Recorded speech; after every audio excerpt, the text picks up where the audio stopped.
What's going on YouTube? Bacon here bringing another video. This one gonna be my week 5 match for the VPL. This week we're taking on Ben, coach of the Seel of Approval. This is Ben's second season in the league. His team was actually the Orlando Oracorios last season, I believe. You may remember he beat me in either, I think it was like week 8 or week 9 of last season. And he went on to finish 5-5 last season, just barely missing out on playoffs. Last season, I believe he was running something like a sand offense kind of hybrid. Like he had Gigalith plus Excadrill, and then was relatively an offensive team after that as well. This season, he's also running weather. He's running rain, as you can see the Pelipper on your screen there. Rain in draft is, notoriously kind of poo-pooed a little bit, just because it's generally a little more linear and easier to prep for than some other kind of play styles. But I think Ben's done a pretty decent job actually of building out a rain team that doesn't solely rely on rain. His primary kind of offensive focus is still his rain sweepers, things like Swampert, Ludicolo, but he doesn't absolutely need it to succeed, which is at least a good hallmark for rain teams in general, especially in draft. This season we're coming in to this game 4-0 ourselves. Ben is coming in 2-2, looking to snag a playoff spot this season that he unfortunately missed out on last season. Let's get right into the team builder here. So on his side, he's got Ferrothorn, Pelipper, Heliolisk, Ribombee, Toxicroak, Beartic, Mega Swampert, Weavile, Espeon, Ludicolo, and Cinccino. His Z users are Ribombee, Toxicroak, and Beartic. So couple things, like I mentioned, it is a rain-based team, so things like Pelipper plus Swampert, Ludicolo definitely have potential to come, even Slush Rush or Swift Swim Beartic, I guess, if he wants to run that. He's got 2 Dry Skin Abusers with Heliolisk and Toxicroak, and then of course the Ferrothorn is 4 times weak to fire, which is covered up a little bit by the rain potential. So that's kind of the rain aspect of the matchup, but there's still other things like the Ribombee running sticky webs that can be problematic. Weavile itself is very problematic for my team just because it outspeeds everything on my team and has pretty good coverage options to hit me this game. It could be running Low Kick for my Mega Aggron, could be running Aerial Ace for my Buzzwole as well, so got to keep an eye out for that. Yeah. One thing kind of I noticed off the bat is that he doesn't have a lot of flying resists. Kind of the trap that a lot of rain teams fall into is they won't draft a rock type because they generally don't benefit at all from the rain. If anything, it's worse for them because all those water type moves that are super effective are boosted. So generally, you'll see a lot of rain teams that don't run rock types, and then they also will run a steel type that's either a grass steel or bug steel hybrid, and those don't resist flying either. So they generally run into the trap where their only flying resist is their electric type, which is what's happened in this instance. Ben's only flying resist is the Heliolisk. So that means my Tornadus right off the bat is going to have a good matchup, I think, on paper. In the rain, my Hurricanes are going to be 100% accurate, so that was the first thought in my mind going into my own team builder here. That was the first thought in my mind was Tornadus has a really good matchup on paper here. Only flying resist is that Heliolisk. So we're running Tornadus this week with Choice Scarf, U-Turn, Hurricane, Heat Wave, and Grass Knot. I went back and forth on whether I wanted to run Z Tornadus with Tailwind to help make up for some of the speed deficiency, or if I just wanted to run Choice Scarf Tornadus. In this instance, I went with Choice Scarf just because I felt like it was a better overall offensive check to some of the things on his team. I should be able to outspeed Weavile, and I do live a Banded Ice Shard if he decides to go for that, and be able to go for a U-Turn or Heat Wave or whatever, try and knock that thing out, or at least get some big chip damage on it, limited switch-ins upon Stealth Rocks, things like that. But the main point is to be an offensive check to the Ludicolo and the Swampert. If they start to get out of control in rain, I can outspeed those things, and I should be able to blow them up. Hurricane's doing a ton of damage to Ludicolo, should knock it out from full if he's not running Assault Vest, or a ton of bulk. And the Grass Knot should OHKO the Swampert from full. I think even if he's running max HP, it might be able to OHKO from full, and I don't really anticipate that this match anyways. I expect more of a typical offensive type of Rain Sweeper Swampert. So Tornadus I felt like was too good not to bring here. Like I mentioned, Heliolisk is the main thing I gotta watch out for, but I can get this thing in on a lot of his team and just throw off some Hurricanes and Rain. Late game potential win condition is just throwing off 100% accurate Hurricanes, taking advantage of his own Rain if things are chipped down enough to that point in the match. Next up here is Ron Swanson, the Mega Aggron, coming back with a pretty standard Mega Aggron set. Stealth Rock, Heavy Slam, Toxic, and Earthquake. Running max HP, max Speed Def, but we're running a Impish Nature instead of a Careful Nature. What this is going to do is put the the nature boost into my physical defense stat rather than my special defense. While this is a good specially defensive check to specifically his right Bumby, in general I think Mega Aggron's going to need to do some mix checking this game, specifically against the Weavile. And anything I can do to help improve my rolls on Weavile, specifically in this instance running the defense boosting nature, I think is kind of worth doing. Good coverage for the team just between Heavy Slam and Earthquake. There's not a whole lot that I'm not hitting hard enough that I want to be staying in on anyways. Things like Ludicolo and Swampert, I'd rather be getting out of their face regardless. So I didn't feel like I needed much more coverage on this. Toxic is just good to spread around chip on his team. If I can Toxic like the Swampert, that's going to limit its effectiveness. Even Toxicking like Heliolisk or especially Pelipper actually would be quite nice for me going forward. Just to spread some chip, try and set up that late game Tornado sweep with Hurricane. Next up here, we've got Roserade, running Assault Vest Roserade with Technician, Giga Drain, Sludge Bomb, HP Fire, and Extra Sensory. Technician boosted HP Fire in this instance won't OHKO the Ferrothorn from full, mainly because I'm running no special attack investment. I'm actually max HP with enough speed to outrun the Toxicroak. What this allows me to do is to blow up that Toxicroak with Extra Sensory, if he does happen to bring that. And the HP Fire is still going to do a good chunk of damage to the Ferrothorn. Even in rain, it should still do about 35 to 40%, which is good damage considering he can't Leech Seed me since I am a grass type. So the main point of the Roserade though is to take hits from the Heliolisk, take hits from the Ludicolo, and potentially the Ribombee if my Aggron's too weakened to help deal with it. But for the most part, I'm looking at the Ludicolo and the Heliolisk with this. Heliolisk kind of goes in versus my team because my only thing that resists dual stab is Rotom, and Rotom's not really doing anything back to a Heliolisk. So Choice Specs is a threat. Choice Scarf is good versus me too, although he might not anticipate me to be running the Choice Scarf Tornadus. But in general, Heliolisk is just a huge problem for me. I've got to limit that thing's switch-ins because even my Assault Vest Roserade doesn't appreciate taking like a Choice Specs Hyper Voice, for example. Or I guess it's not one of his Z users, but Breakneck Blitz could have been a problem as well. Next up here is Bane the Buzzwole, running Rocky Helmet, Buzzwole, Drain Punch, Thunder Punch, Bulk Up, and Roost. Pretty similar set to what I brought versus Glumacth last week, with the exception that I swapped out Ice Punch for Thunder Punch in this instance. I felt like Buzzwole was just too important to not bring. It's a great Phys-Def check to the Swampert and to the Weavile. In rain, I don't believe Swampert can 2-hit KO me after Stealth Rocks, if I'm not mistaken, on this Buzzwole set. I'm running an Impish Nature, max HP, rest dumped into my physical attack.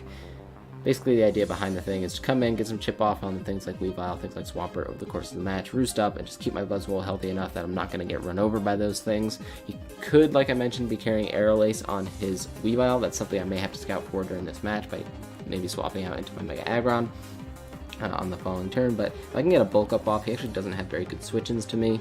Obviously his specially offensive threats are going to be blowing me up, but it's hard for some of them to get in on a beefed up Buzzwole, going for like Drain Punch or Thunder Punch in this instance to hit the Pelipper. It's going to be kind of difficult for him to get Pokemon in on this thing in general, I think. Next up here is Alduin the Hydreigon. Been a little bit since we've been running Hydreigon, actually since week 1 we have not brought it, but I thought I had a pretty decent matchup here on paper. I'm running Yachi Berry Hydreigon with Dark Pulse, Fire Blast, Roost, and Defog. I didn't feel like I needed Draco this match just because he doesn't have a Dragon type, and things that I could hit with Draco wasn't necessarily picking up KOs anyways, and I don't want to miss or have my special attack dropped or anything like that. I feel like Roost was better to keep me healthy over the course of the match, especially if I'm coming in to defog away hazards that the maybe Ferrothorn is hazard stacking me with spikes, something like that. I felt like it was going to be important to have Roost on Hydreigon to keep it healthy over the course of the match. Fire Blast is there, of course, for the Ferrothorn. Also hits Ribombee as well upon switching.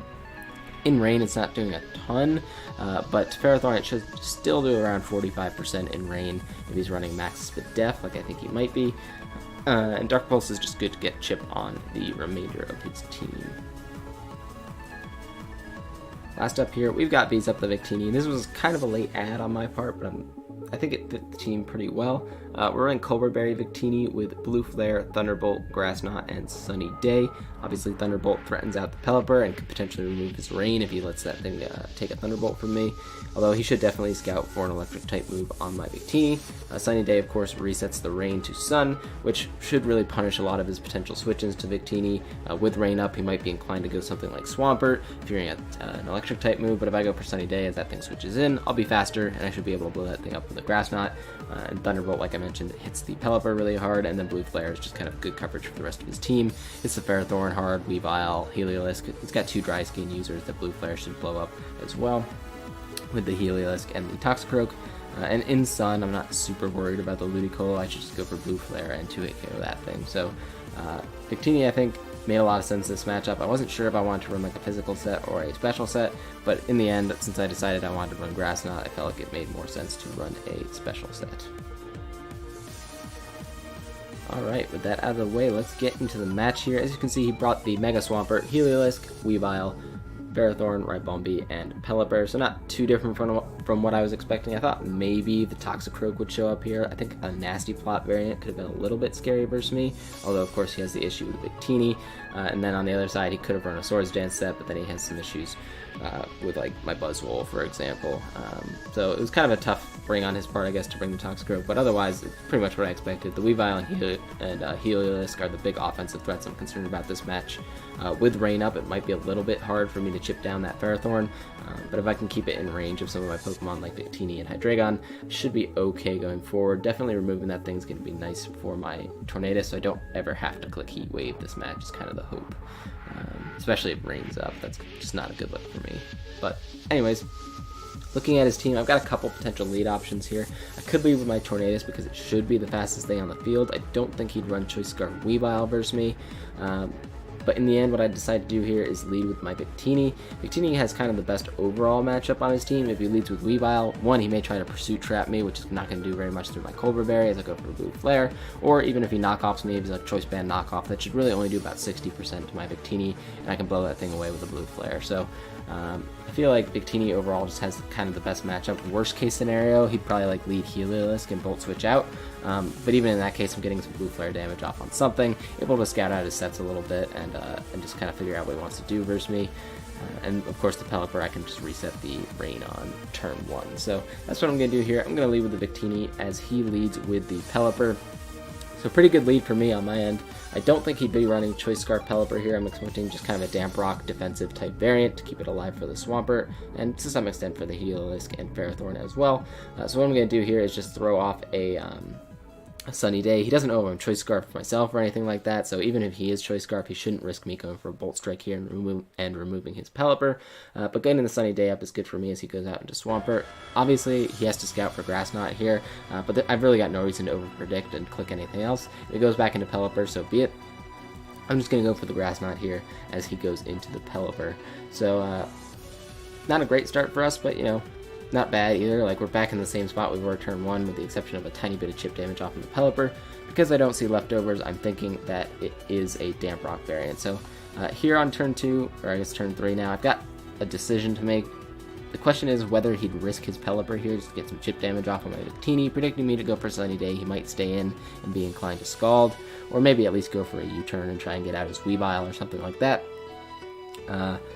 So here I'm thinking, okay, if he wants to risk his Pelipper at this point in the match, I need to be able to catch it with a Thunderbolt. So what I'm going to do here is go for the Thunderbolt instead of going for Sunny Day. Unfortunately, he does read that and goes out into the Heliolisk. In retrospect, I probably should have just clicked Sunny Day again. I didn't lose a whole lot, even if he did stay in and get about 20% off of me with Scald.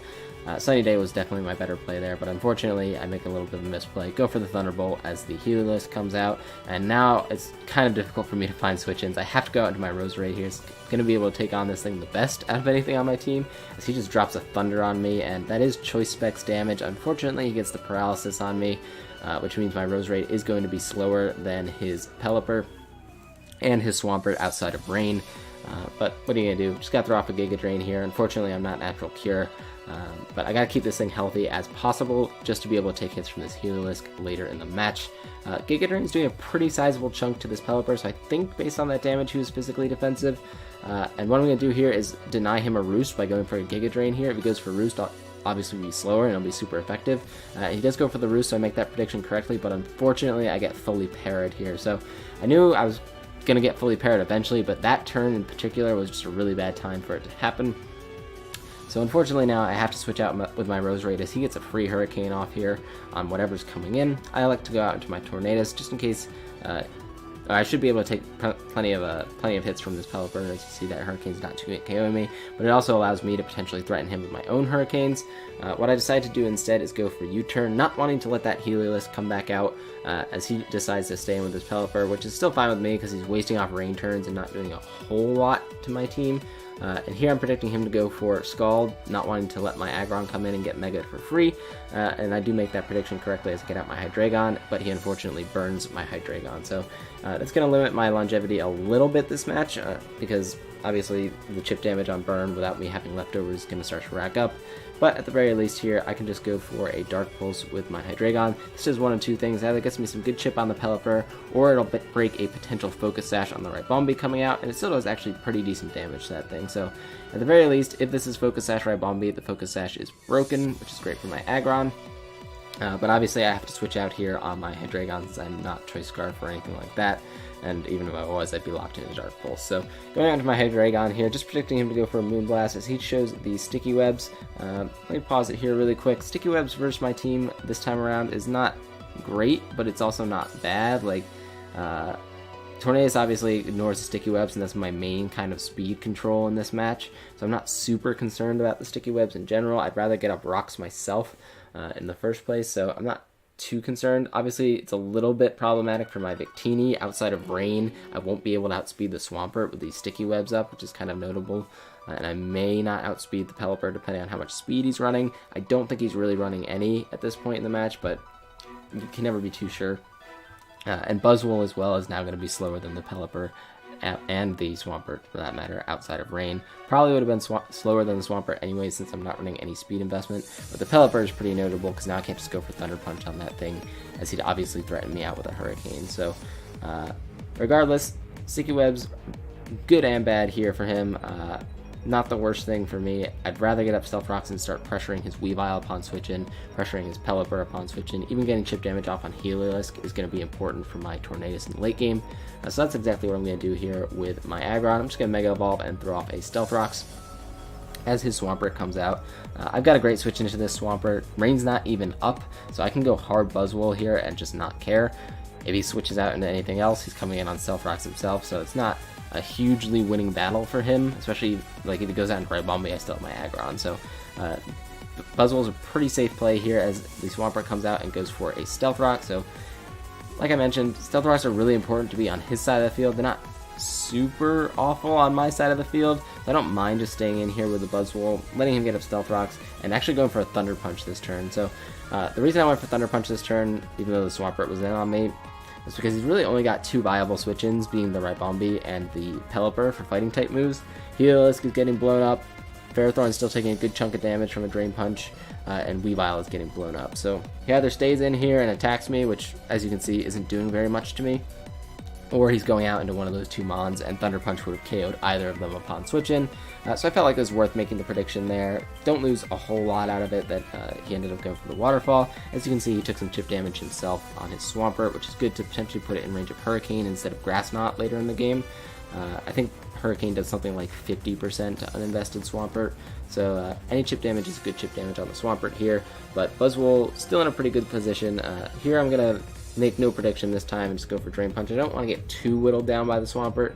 Unfortunately, he does get the Ribombee in this time after making some good predictions there. So Ben's making some good plays, getting his Ribombee in safely here to just click Moonblast, presumably. I gotta get my Buzzwole out of here. It's way too important to help deal with the Weavile and Swampert at this stage, and Aggron's job is mainly the Ribombee anyway, so he's just going to rip off a Z here. It turns out to be Z Fairy, so it goes for the Twinkle Tackle. This is still a good chunk of damage to my Aggron.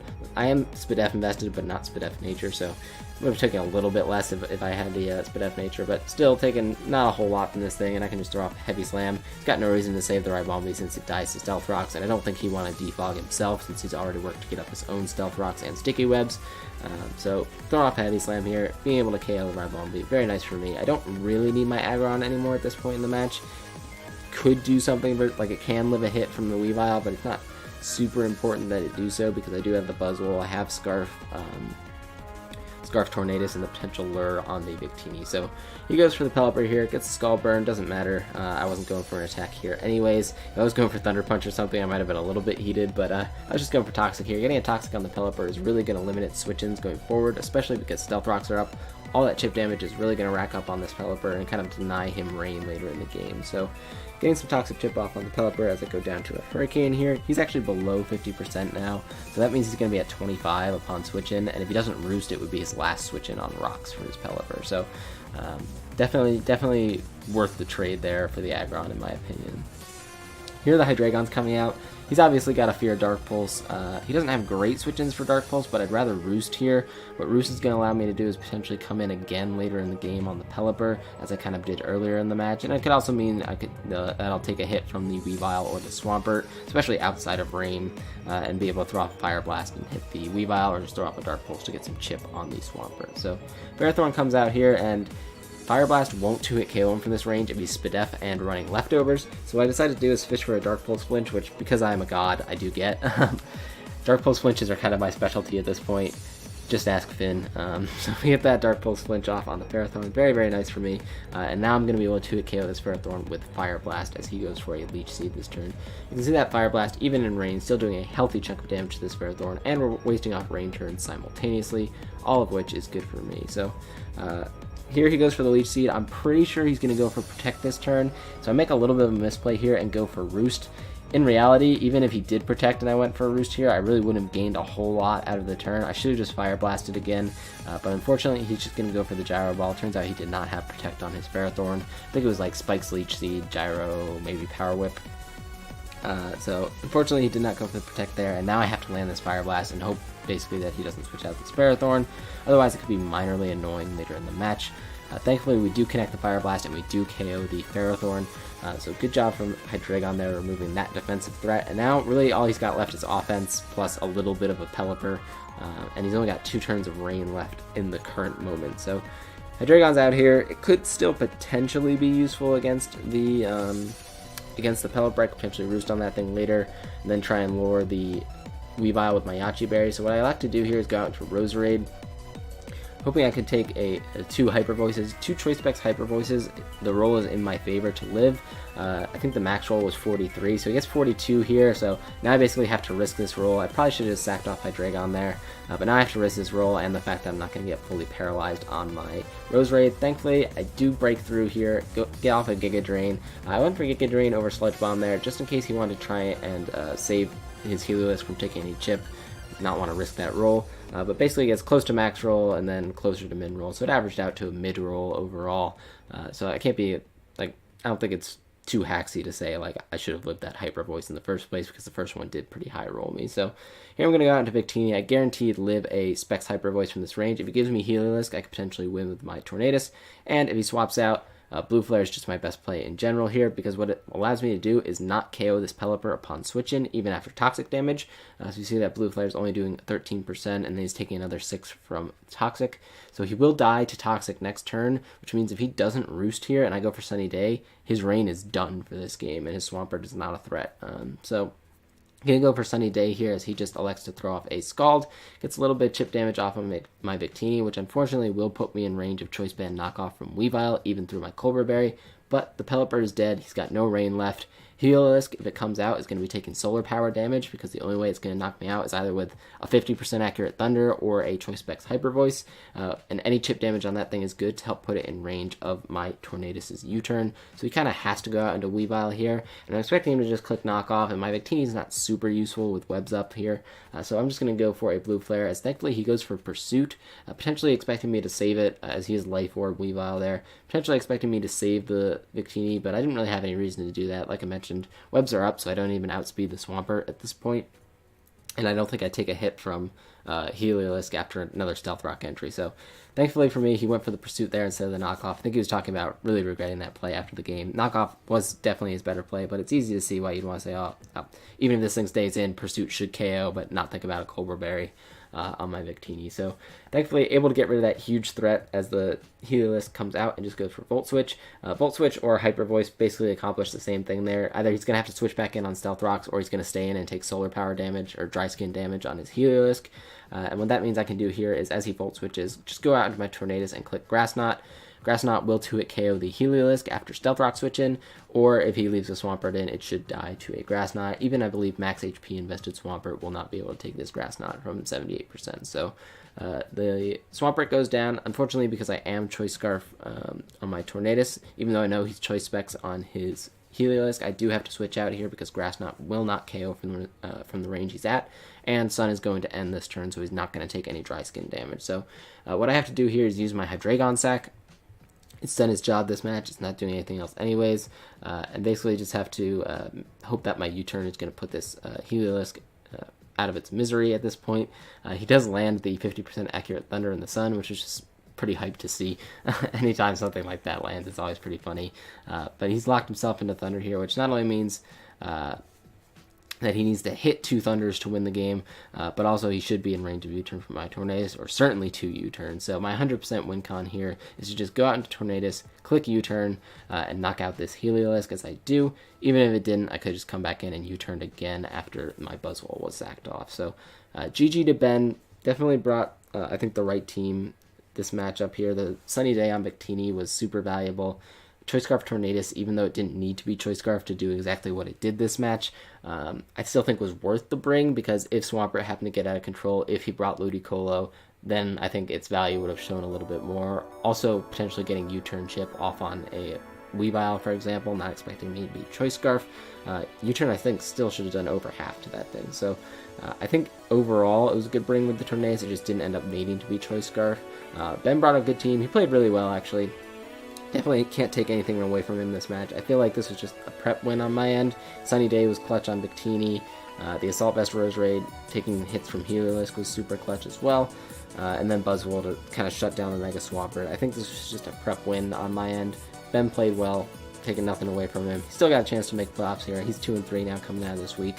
But thankfully, we are sitting at 5-0, so sitting pretty here at the beginning of the season. We're actually the #1 overall seed in the league right now at 5-0, but we got some tough games on tap coming up. Next week, we're playing up against Dick, who is a very challenging opponent. He beat me during the regular season last year, and then we had a very, very close game in the quarterfinals of the playoffs last year. I think I won 1-0 in that game, so definitely a difficult matchup on tap for us as we go back to another interdivision week. Hopefully you guys enjoyed the video. If you did, hope to see you guys all in the next one. Have a good one, guys. Bye-bye.